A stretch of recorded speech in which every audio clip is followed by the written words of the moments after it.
안녕하세요, 여러분. 지식산업센터와 산업운영 부동산 컨설턴트 그리고 테라 대표 김규련입니다. 오늘은 제가 지식산업센터 임대 빨리 맞추는 법에 대해서 말씀드리려고 합니다. 자, 요즘 지산이 불장이다 이런 불장을 처음 봤어요. 며칠 전에 별가람역 그리너리 지식산업센터 분양이 있었습니다. 저는 여기 입주 의향서대로 끝날 줄 알았어요. 그런데 입주 의향서대로 하지를 않고 초치기라는 걸 했더라고요. 그런데 40분 만에 완판되었다고 합니다.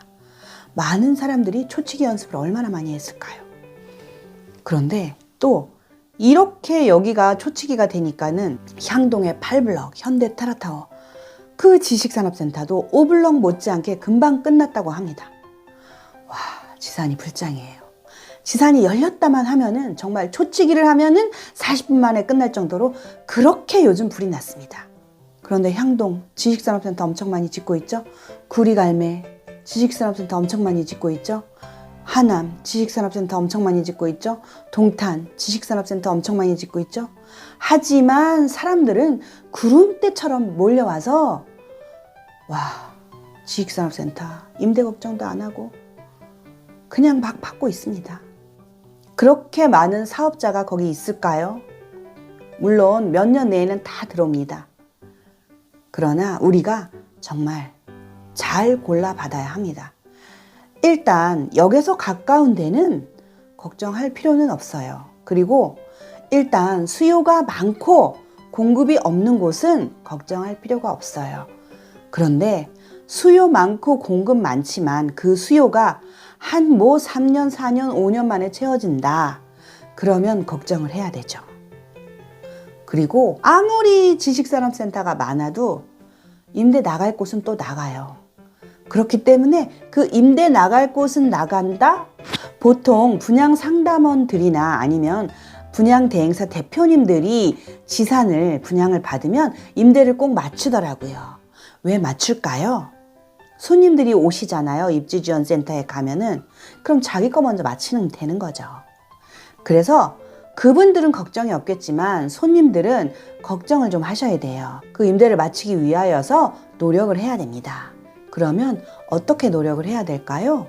자, 오늘 지식산업센터 임대 빨리 맞추는 방법을 몇 가지로 요약해서 말씀드리려고 합니다. 자, 첫 번째, 입주 6개월 전부터 작업을 좀 하셔야 돼요. 입주 6개월 전부터 공인중개사에 내놓아야 되는데 부동산 중개 수수료를 얼마를 줄까 먼저 생각해 보셔야 돼요. 부동산 중개 수수료를 넉넉히 준다고 하십시오. 왜냐하면 공시를 1년, 2년 갖고 있으면 만약에 한 달에 100만 원이라고 치면 1년이면 1,200만 원이잖아요. 2년 공실이면 2,400만 원이잖아요. 그러니까 애초에 공인중개사 수수료를 넉넉하게 잡고서 시작하세요. 왜냐하면 입주장에는 공인중개사나 아니면 입주지원센터나 전매를 해달라고 많은 사람들이 찾아올 거예요. 그러면 전매를 하는 것이 수수료가 더 많이 남을 수 있잖아요. 아니면 아직 분양이 덜 된 것이 있다면 그것이 수수료가 더 많을 수 있잖아요. 그렇기 때문에 손님들이 찾아오면 일단 수수료가 더 높은 걸 권유하게 돼 있어요.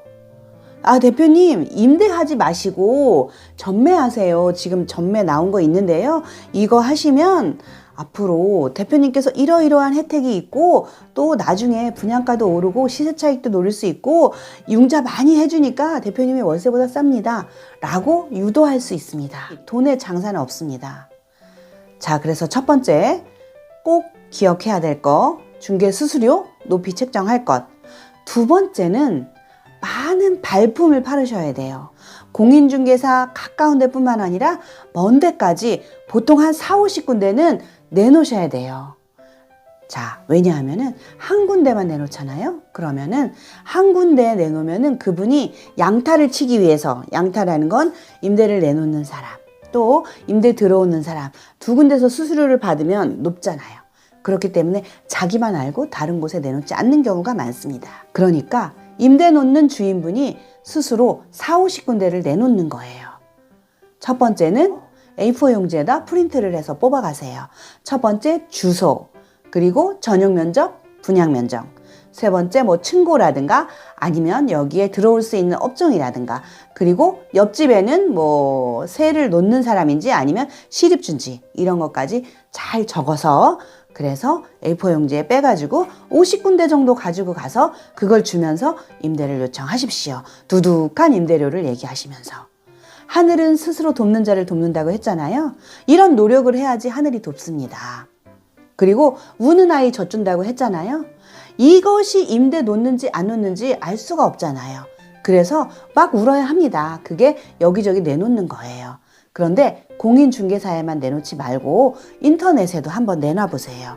인터넷에는 어디가 있느냐. 첫 번째로 자 피터팬의 좋은 방 구하기. 여기는 주인은 놓을 수 있습니다. 그러니까 여기 내놔보세요. 그리고 또 호갱노노 여기에도 주인은 내놓을 수가 있습니다. 여기에도 한번 내놔보세요.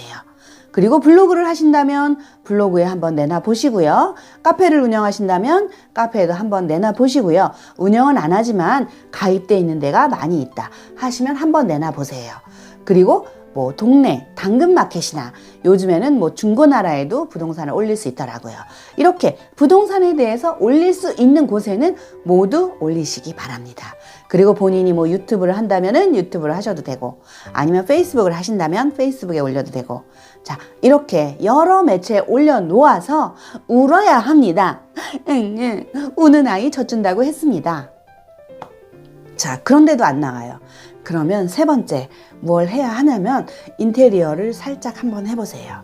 아주 요란뻑적하게 말고 정말 누구에게나 다 해당되는 그런 인테리어가 뭔가 그걸 생각하셔서 한번 해보세요. 아무래도 좀 인테리어가 돼 있으면 내 돈이 좀 적게 들어가니까 좀 낫지 않을까요? 그래서 먼저 그걸 선택하지 않을까요? 그리고 자, 네 번째로는 렌트프리를 한번 제안해 보십시오. 렌트프리는 무엇이냐 하면은 몇 달치를 그냥 공짜로 해주는 거예요. 뭐 3달치 렌트프리 아니면 뭐 6달치 렌트프리 이렇게 할 수 있습니다. 아무래도 월세를 깎아주는 것보다는 렌트프리가 주인의 입장에서는 더 좋은 방법이에요. 왜냐하면 월세를 깎아주면은 예를 들어서 100만 원인데 뭐 90만 원이다 이렇게 얘기를 하면은 그 100만 원은 앞으로 2년 후에 가격을 올릴 때 5%의 가격을 올릴 때 렌트프리를 할 경우에는 100만 원에서 그냥 5%를 올리면 되잖아요. 그런데 가격을 깎아줬어요. 만약에 90만 원으로. 그러면은 그 90만 원에 대한 5%를 올리기 때문에 계속 오히려 렌트프리를 한 것보다 돈이 적습니다. 그래서 렌트프리가 더 좋은 방법이라고 생각이 됩니다. 자, 그리고 마지막으로 5번째.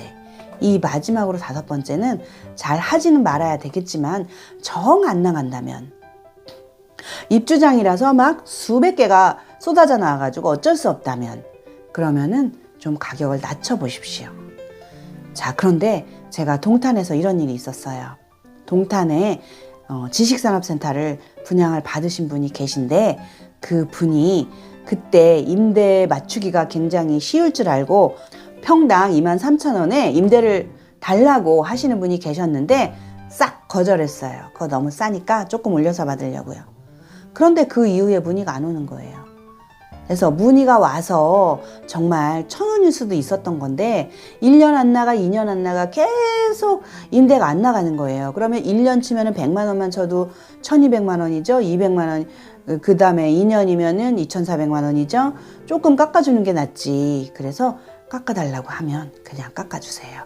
이렇게 해서 임대 빨리 맞추는 방법에 대해서 여러분한테 말씀드렸어요. 연락 주실 거죠? 네, 고맙습니다.